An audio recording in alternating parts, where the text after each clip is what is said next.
Dieu notre Père, que ton nom soit sanctifié. C'est toujours dans le cœur, c'est pas encore. Ou bien est-ce que c'est parce que nous ne sommes pas encore parvenus à laisser Dieu adorer en nous? Ou bien c'est parce que nous ne parvenons pas à reconnaître Dieu pour ce qu'il est?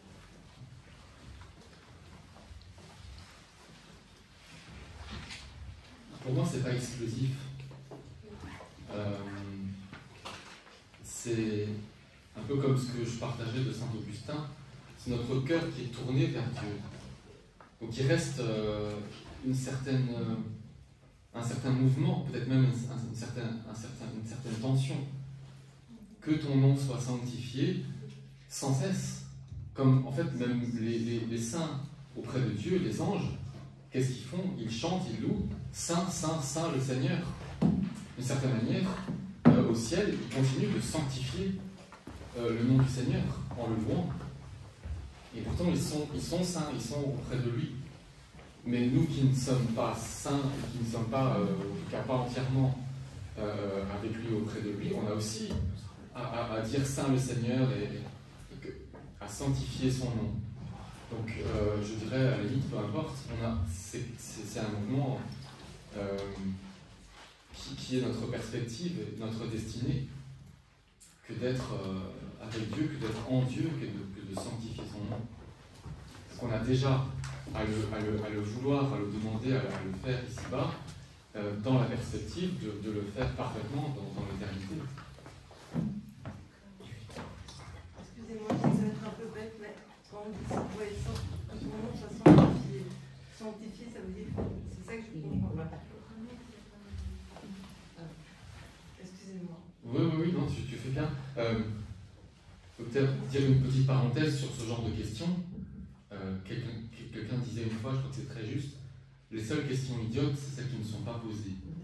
Donc non, vraiment, si c'est quelque chose qui travaille ton cœur, il n'y a pas de problème, tu peux poser la question. Si un jour t'en poses trop, on te le dira d'ici. C'était quoi la question? Qu'est-ce que c'est que sanctifier? Oui, parce que quand je fais la prière, je me dis que ton nom soit sanctifié, que ton règne vienne, mais sanctifié, je ne comprends pas le discernement. C'est une bonne question. Étymologiquement, Ton nom soit sanctifié, pourquoi est-ce qu'on veut dire c'est parce qu'il va venir sur terre ou parce que le Seigneur va venir sur terre? Ici, le catéchisme nous dit reconnu comme Dieu. L'adoration, c'est le reconnaître comme Dieu. Donc ça rejoint cela. En hébreu, saint, c'est kadosh, ça signifie mis à part. Mis à part. Donc c'est dans le temple, le saint des saints, ce qui est une manière de dire le superlatif en fait, parce qu'en hébreu, le superlatif, tu vois, le meilleur, ça n'existe pas. On répète le comparatif. Donc on dirait par exemple le meilleur, en hébreu on dirait le mieux, tu vois. Et donc comme on dit le saint des saints, c'est en fait le super des saints, quoi. Enfin tu vois, ce qui est le plus saint, c'est une manière de dire. Et alors, bon, il y a en plus les anges, c'est 3 fois saint, saint. Et donc il n'y a que dans le temple d'Israël, à l'époque, il n'y a que le grand prêtre qui peut pénétrer dans ce saint des saints. D'ailleurs, il y a on disait, hein, on lui accrochait une corde au pied, parce que si jamais il mourait dans le saint des saints, oui, tu rigoles, mais et qui sortait pas, tu vois, que pendant qu'il faisait son service, comme personne d'autre peut aller, et ben on avait ça pour pouvoir le tirer. On a l'épisode de Zacharie, qui est donc le père de Jean le Baptiste, qui va avoir une vision pendant qu'il fait son service au temple, il va ressortir muet. Tout le monde est étonné. Et donc on a ce service où il y a, voilà, c'est quelque chose de vraiment à part, de réservé. Et il n'y a que là où on pourra prononcer le nom divin. C'est pour ça que toujours aujourd'hui, les Juifs ont une grande réserve et vénération par rapport au nom divin. Ils ne vont pas le prononcer dans leur vie ou quoi. Et d'ailleurs, ils vont laisser à part tous les... ou plutôt, ils ne vont pas détruire tous les papiers, les livres, les textes, etc., qui sont même susceptibles d'avoir recueilli le nom de Dieu. C'est comme ça que tous les petits papiers, vous savez, je ne sais pas si vous êtes déjà allé au mur des Lamentations à Jérusalem, qui est en fait le mur de l'ancien temple qui est toujours là, c'est le seul, tout le reste a été détruit. Eh bien, tous les gens qui passent, qui laissent des petits papiers entre les briques ou quoi, et bien ces papiers, ils sont mis dans une guéniza, c'est-à-dire dans une sorte de grenier, et ils sont laissés. Et ils vont pas être brûlés ou jetés, ils sont juste laissés. C'est le temps qui fait son... On disait, il laisse le temps. Alors, comme là-bas, avec le climat, parfois ça reste très longtemps. Mais parce qu'ils peuvent avoir le nom de Dieu dessus, donc on ne peut pas le jeter ou le brûler s'il y a le nom de Dieu dessus. Voilà. Oui, c'est par le respect du nom divin. Oui. Merci. Le Saint des Saints, aujourd'hui, n'est-ce pas quand on remet la corde à votre autel que vous avez célébré?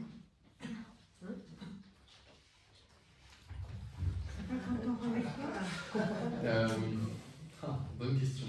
Je vous avoue, j'ai jamais travaillé ça exactement. Si bon, c'est vrai qu'en pratique, on n'a pas, je dirais, la même comment dire, rigueur d'exclusive qu'avait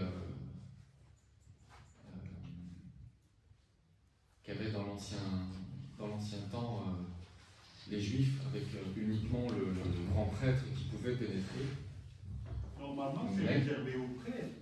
C'est Il y a vrai le que... parvis, genre sur le parvis, je passe la porte de l'église, j'entre dans le Saint, et alors le prêtre entre dans le Saint des Saints, et il élève l'hostie. Et alors, quand c'est fini, la sacristie remet la corde. Elle dit, n'entrez pas là, c'est réservé aux prêtres. C'est un peu comme ça que je le vois. Oui. Il y a l'ancien, on passe de l'autre côté, un autre chapitre, mais qui est le même. Hein? C'est une figure, mais un peu plus sacrée. C'est vrai que le cœur a cela de... C'est là où est le tabernacle, là où Dieu réside, comme tu disais, dans sa prison d'amour, où il est là vraiment pour nous, mais il est aussi là pour notre adoration. On peut vraiment l'adorer dans le tabernacle. On peut l'adorer quand il est exposé sur l'autel, mais pas seulement. En fait, c'est surtout pour nous, pour nous rejoindre, je dirais plus facilement, par nos sens, que l'on vit ce temps qu'on appelle d'adoration, où Jésus est exposé, où le Saint-Sacrement est exposé, alors on peut le voir en fait. Mais il n'est pas véritablement moins présent quand il est dans le tabernacle. Donc honnêtement, très honnêtement, je ne saurais pas dire plus en termes avec plus de précision. Je dirais oui, il y a quelque chose de réservé. Je me souviens d'une petite anecdote où il y a un jour un monsieur qui rentre à l'église et qui passe la corde. La sacristine était en train de faire quelque chose, peut-être de nettoyer ou de placer les chaises ou quoi, dans le chœur, et le monsieur il passe la corde qui fermait l'accès, et qui rentre, qui demande où est le père Carmelo. Et puis la sacristine, qui ne savait pas du tout qui était ce monsieur, elle lui dit « Ah non, monsieur, on ne rentre pas comme ça dans le cœur, hein. S'il vous plaît. » Et c'est qu'après qu'elle a appris qu'en fait c'était l'évêque auxiliaire. Donc la brave sacristine, elle était un petit peu gênée. Bon, moi je lui dis, écoute, c'est très bien, comme ça elle a pu se rendre compte que bah, quand même on garde un certain ordre dans l'église, et c'est pas n'importe qui rentre comme ça. Donc je dirais, il n'y a pas cette même exclusive qu'il y avait dans le Saint des Saints pour les Juifs, parce qu'on a certes le prêtre, mais on a aussi les servants d'autel, on a aussi les lecteurs qui vont venir.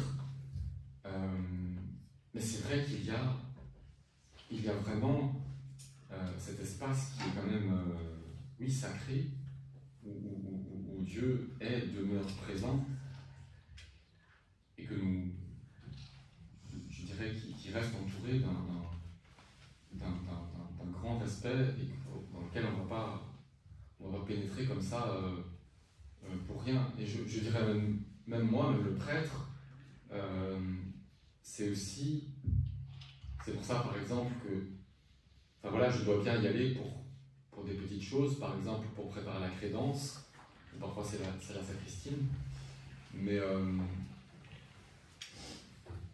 voilà, c'est une bonne question honnêtement. Peut-être je devrais chercher un petit peu plus, mais moi par exemple ce que je fais, c'est que le dimanche avant la messe, généralement nous prions le chapelet. J'y arrive pas nécessairement toujours, mais généralement j'aime bien que tout ce que nous préparons dans le cœur pour la messe, en fait, soit prêt déjà avant la prière du chapelet. C'est pas toujours évident en termes d'horaire et d'organisation, mais je dirais je préfère parce que, voilà, pour le temps de la prière, même moi le prêtre, je me dis c'est plus le moment de traverser le cœur pour aller préparer la crédence ou des choses comme ça. Alors bon, après on est sur terre et on doit faire avec des horaires et donc il faut savoir s'organiser, c'est pas toujours facile, mais particulièrement pour le temps de la prière. Et puis c'est aussi le temps qui précède la messe, le temps où les fidèles ils viennent à l'église et ils sont là pour se préparer pour vivre le saint sacrifice de la messe. Donc ils apportent tout ce qu'ils sont, ils se préparent à entrer dans cet immense mystère que Dieu va se donner à nous. Et donc c'est bien que finalement, tous les aspects, y compris la préparation et le cœur, soient là pour les aider à rentrer dans ce mystère. Donc, voilà, je ne sais pas si ça répond un peu, mais je crois que c'est ce que je pourrais dire. Oui, je vois des autres questions qui... Même là-bas, j'avais vu une main qui se levait. Je ne sais plus où c'était. Oui, Léon. C'était par rapport à l'épisode du buisson ardent, quand Moïse s'approche et que Dieu lui dit ne va pas plus loin, ôter sandales. Tout à fait. Voilà, c'était un petit peu un parallèle. Tout à fait. Mais c'est vrai, il y a la présence divine, où on dit nul ne peut voir Dieu et vivre. Et il y a cet infini respect, où des fois aussi, je ne sais plus si c'est Moïse ou quoi, qui va se cacher le visage parce qu'il craint de voir Dieu en face. Cet infini respect vis-à-vis de la présence divine. Pour conclure, pour qu'on puisse continuer. Rappelle-moi ton prénom. Gaëtan, oui. Sanctifier le nom de Dieu, est-ce que c'est pas le louer, le remercier, le glorifier? Mais c'est tout ça. Mais c'est aussi demeurer en sa présence, avoir, comme disait Richard, la conscience de lui offrir tous les actes que nous faisons. D'accord. Que nous le laissons lui faire en nous, agir en nous. Que notre vie soit à lui. Et il y avait une question là. Non, redis-moi ton prénom. Marie-Louise. Oui, Marie-Louise. Oui, bon, je vais répondre un peu ce que tu viens de dire. Avant d'aller à la messe, il faut préparer un chapeau ou bien pour préparer nos cœurs. Il y a 5 ans maintenant, moi, ça qui m'a dit, je vais à la messe à Saint-Antoine de Padoue. Un jour, j'étais allée prier devant la Sainte Vierge et la Vierge m'a parlé dans mon cœur. Va voir un prêtre, demander à un prêtre que tu vas commencer à faire les chapeaux avant la messe. Parce que les gens qui viennent à la messe, leur cœur n'est pas sincère. Les gens qui viennent recevoir mon fils, leur cœur est troublé à cause de leurs péchés. Et moi, j'étais allée voir les prêtres. J'ai parlé aux prêtres. Les prêtres, ils étaient un peu doutés comme ça. Ah, la Vierge t'a parlé ça? Moi, je dis oui. Et d'un seul coup, j'ai dit, maman, aide-moi. J'ai parlé à ton fils, ce que tu m'as demandé, mais aide-moi comment lui, il va comprendre les messages que tu m'as envoyés. Et là, la Vierge Marie, quand je fais les yeux comme ça, il m'a montré quelque chose que les prêtres portaient dans son corps. Et moi, je dis au prêtre. Et le prêtre me dit, mais comment tu sais ça? Je dis, mais c'est un signe que maman m'a envoyé toi pour que je commence à faire les chapitres. Et d'un seul coup, moi je lui ai dit, mais tu apportes un scapulaire. Et lui me dit, mais le scapulaire c'est quoi? Il dit, non, c'est le scapulaire, c'est le manteau de maman qui nous couvre. Il m'a dit, mais c'est comme ça. Cherchez même 5 mamans, 2 ou 3 mamans, vous commencez les chapelets sacrements. Et c'est pour cela que j'ai commencé à faire les chapelets avant la messe pour préparer nos cœurs. Il y a aussi toujours le combat. Il y a les gens qui sont là, au moment que tu pries, ils commencent à parler, ils commencent à déranger. Ils croient que toi-même, tu as inventé ça dans ton cœur pour prier devant les autres. Et moi, je continue à prier. Je demandais la divine volonté de Dieu, je demandais l'aide de la Sainte Vierge Marie. Et Jésus, un jour, me dit, tu n'es pas tout seul. Continuez à prier. Continuez à prier. Il y a des gens qui sont. C'est pour cela, chaque fois qu'on va à la messe, on peut préparer nos cœurs pour accueillir Jésus. Il est là. À travers les prêtres, c'est Jésus qui est là. On vit avec nos histoires, dérangements et parler avec les autres. Au lieu de consacrer, je vais accueillir mon sauveur, je reste tranquille. Il y a toujours des problèmes. On vit dans la vie, bon, il y a toujours des choses. Et c'est bien que tu as parlé. Il faut faire un chapelet et préparer nos cœurs avant la messe. Merci. Tu fais une question encore, Philippe? Dominique. Oui. Si on poursuit alors le Saint des Saints, quand on communie, on possède le Saint des Saints. Et alors, on rayonne, on part, je vais dire, dans la divine volonté. Ouais, idéalement, c'est plutôt lui qui nous possède, mais oui. Oui, et on, Oui. il y a un rayonnement inimaginable. Hein. Tout à fait. Ça, c'est le mystère de notre vie. Notre vie, le mystère de Dieu qui se fait homme, qui vient, qui se donne à nous sous l'espèce, sous l'apparence humble du pain pour nous transformer en lui. Il se donne au plus intime de nous-mêmes. Et en fait c'est pour ça qu'après, quand tu as communié au corps et au sang du Christ, pour bien faire, tu dois rester dans le jeûne après. Dans le jeûne. Le jeûne après. Donc ça veut dire que quand tu sors de l'église, il y en a malheureusement qui prennent une cigarette et tout ça. Voilà, tout ça normalement tu ne fais pas. Et pourquoi encore tu ne le fais pas non plus? Parce que ce que les gens ne savent pas, parce que bon, ce sont des choses que, c'est le ciel qui révèle ces choses-là. Quand tu as été communié, en fait, il y a aussi beaucoup des anges qui viennent devant toi en adoration. Ils viennent adorer Jésus que toi tu as reçu. Tu vois? Et ils sont là devant toi et ils adorent Jésus en toi, en fait. Et c'est pour ça que pour bien faire, normalement, quand tu as communié après, il est toujours recommandé de boire avant tout un verre d'eau.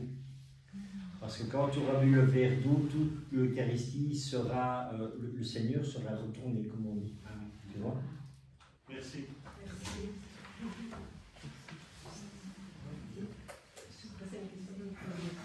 Oui. Le jeûne après la communion, il y a un certain temps ou pas? 1 heure.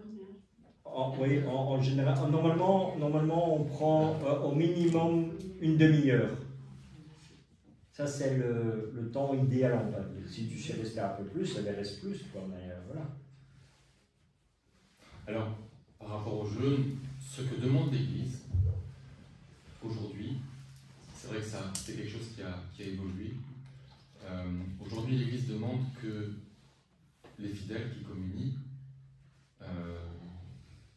jeûnent au moins. Elle n'interdit pas de faire plus. Hein. Je recommanderais d'ailleurs de faire plus. Elle demande au moins que l'on n'ait pas mangé, pas fumé non plus, 1 heure avant de recevoir la communion. Honnêtement, c'est pas beaucoup. Hein. C'est vraiment pas beaucoup. D'ailleurs, si on parle de la messe du dimanche, ça veut presque dire de ne pas manger avant la messe, parce que si la messe dure 1 heure, il se passe presque 1 heure pendant la messe déjà avant la communion. Mais voilà, c'est l'important. On voit dans la lettre, la première de Saint Paul aux Corinthiens, où on avait des excès, vraiment, des gens qui étaient un peu ivres ou des choses comme ça, qui avaient partagé l'Eucharistie. Bon. Mais il y a vraiment un respect, un amour, un véritable amour pour Jésus, et pour Jésus qui se donne à nous dans l'Eucharistie, qui se traduit, je dirais, par cette règle, mais vous voyez, c'est vraiment pour manifester cet amour, et c'est un peu une sorte de garde-fou, quoi. Voilà. Donc ça ne veut pas dire qu'il s'agit juste d'être là à cheval et strict et de regarder là, ah c'est bon, ah non. C'est vraiment cet amour pour Jésus qui fait qu'on a cette intention concrète aussi. Et donc, ce que tu dis, ça va dans le même sens. Après, une fois qu'on l'a reçu, on va tout de suite se mettre à manger quelque chose ou quoi. Mais comme, je dirais, de la même manière, on ne va pas tout de suite se mettre à commencer à papoter comme au marché ou des choses comme ça, quoi. Alors ça, pour le coup, c'est pas une règle que l'Église demande, je dirais, précisément, mais c'est vrai que ça découle de cet amour et de ce respect que l'on a pour le corps du Christ, pour Jésus, que du coup, après que l'on vient de recevoir. Excusez-moi. Oui. Que j'entends, on est loin de tout ça. Qui ça En général, la messe se termine, tout le monde parle. C'est bien pour ça qu'on le dit, et c'est bien pour ça qu'on a ces temps de partage, de rencontres, et c'est pas grave, je dirais. Dieu, il nous appelle, et il est là pour que nous avancions. Il nous aime, et comme un peu un père ou une mère avec ses enfants, eh bien, il nous prend où est-ce qu'on en est pour nous donner d'avancer, vous voyez. Et donc je dirais, il ne faut pas s'inquiéter si on en est loin, c'est pas grave. L'important c'est d'avancer, vous voyez.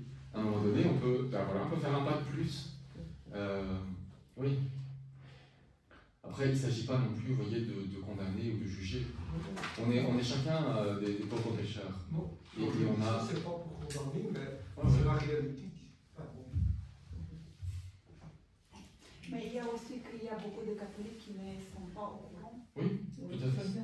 Bien sûr, il y a beaucoup de gens qui ne se rendent pas compte. Et ça ne veut pas dire forcément qu'ils sont méchants ou que quoi. Peut-être que voilà, là où ils en sont, on n'a pas à importer un jugement, je dirais, voilà. Mais c'est vrai aussi qu'il y a vraiment un appel du Seigneur. Et là où on est, on fait ce qu'on peut, quoi. Et on essaie de répondre. Et le Seigneur, il nous appelle toujours. Et il nous appelle toujours à avancer. Il y a encore quelqu'un, il n'y a pas longtemps, qui me rappelait, ça m'a touché parce que d'habitude c'est moi qui rappelais ça, parce que je l'ai lu un jour et j'étais profondément touché par ça. C'était une confession de Sainte Gemma Galgani. À ses yeux, ça nécessitait d'urgence une confession, et donc à ses yeux c'était vraiment grave qu'elle ait oublié de penser au Seigneur pendant, tenez-vous bien, 1 minute. 1 minute. Et pourquoi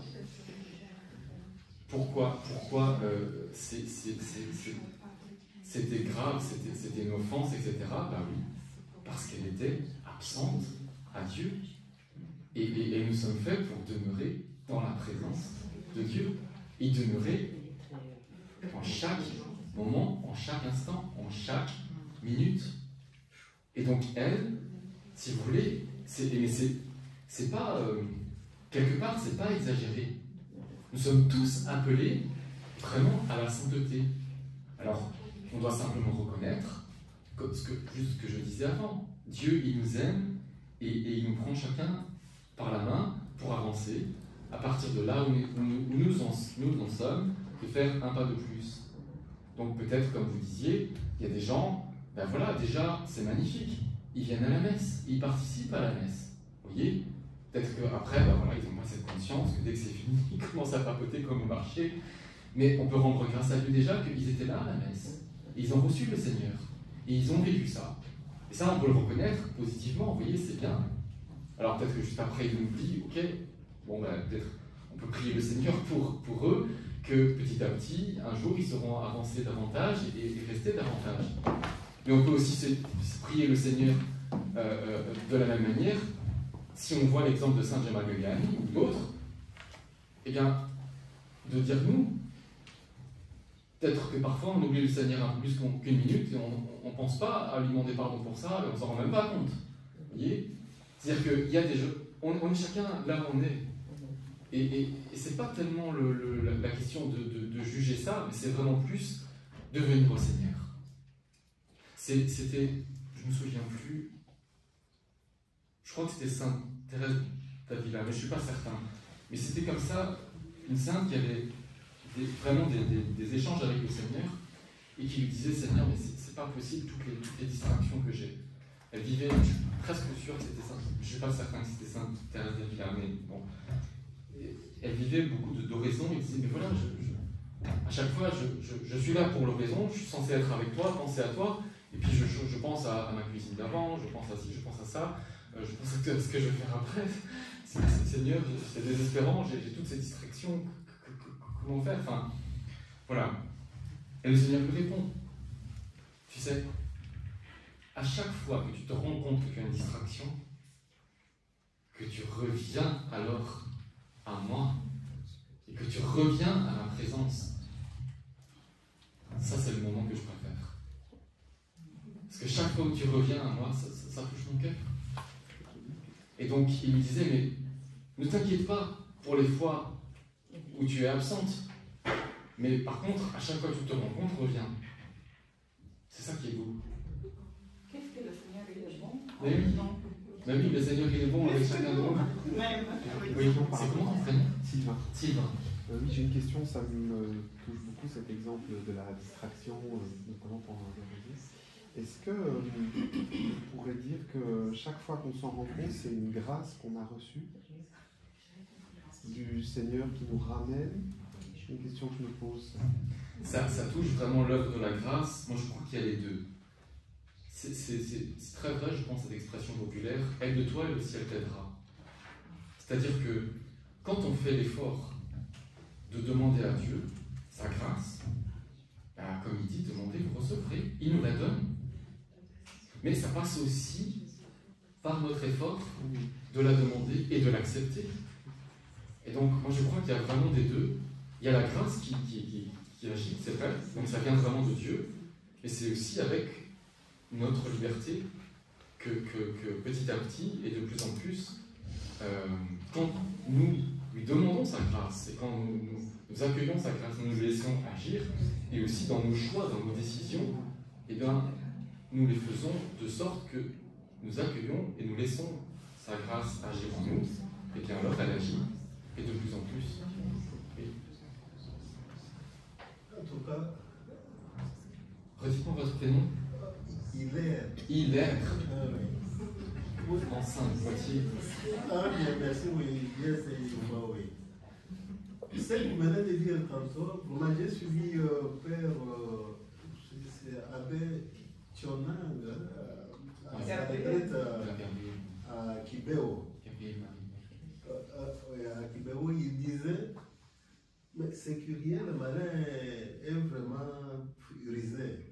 Un jour, pendant la consécration, il a soulevé l'hostie et dans sa pensée, il lui est arrivé de penser sur ce qu'il a laissé dans le frigo.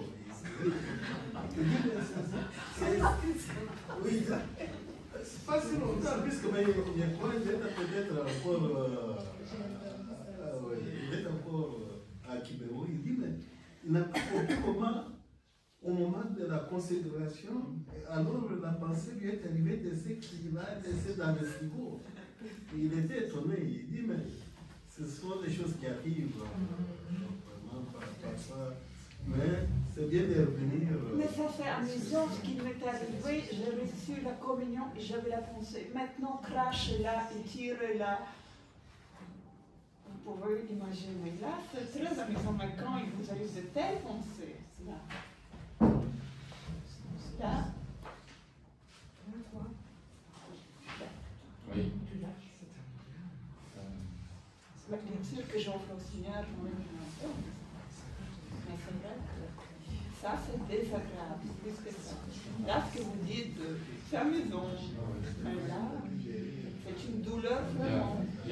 Ça me fait penser à une chose que j'avais voulu dire avant, mais que j'ai oublié.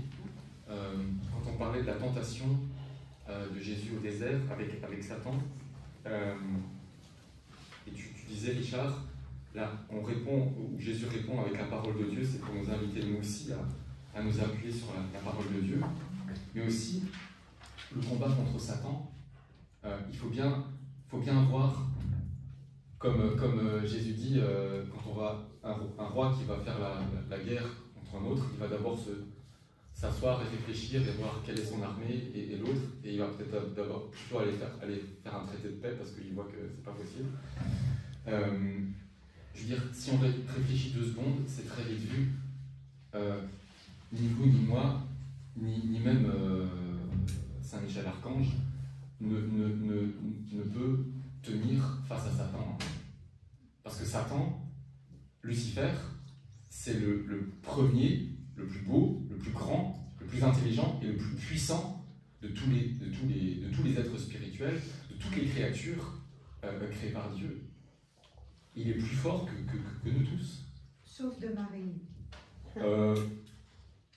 Alors, c'est une question qui ne se pose pas exactement dans les circonstances qui sont les nôtres, parce que... Mais non, en fait, dans un sens, il est bien plus fort et plus puissant que Marie aussi. Mais pourquoi Marie lui écrase la tête? Parce qu'effectivement, c'est Marie qui lui écrase la tête, et c'est pas l'inverse. Comme Saint Michel. C'est Saint Michel qui gagne le combat dans le ciel. Mais Saint Michel, il est beaucoup plus faible que Lucifer. Pourquoi il gagne? Vous savez, certainement. Par la force de Dieu. Ben évidemment. Par la force de Dieu. Saint Michel, c'est la force de Dieu. Pourquoi la Vierge Marie, elle gagne contre Satan et elle lui écrase la tête? C'est parce qu'elle ne se bat pas par sa force à elle. Parce que la Vierge Marie, elle est humble. Et que c'est Dieu qui agit par elle. Et donc évidemment, Satan, aussi puissant qu'il a, il ne peut rien faire face à Dieu. Et c'est pour ça que les créatures plus faibles que lui, comme la Vierge Marie, comme Saint Michel, eh ben, peuvent gagner contre lui et lui écraser la tête. Mais nous, c'est exactement pareil. Et d'ailleurs, c'est les conseils qui sont donnés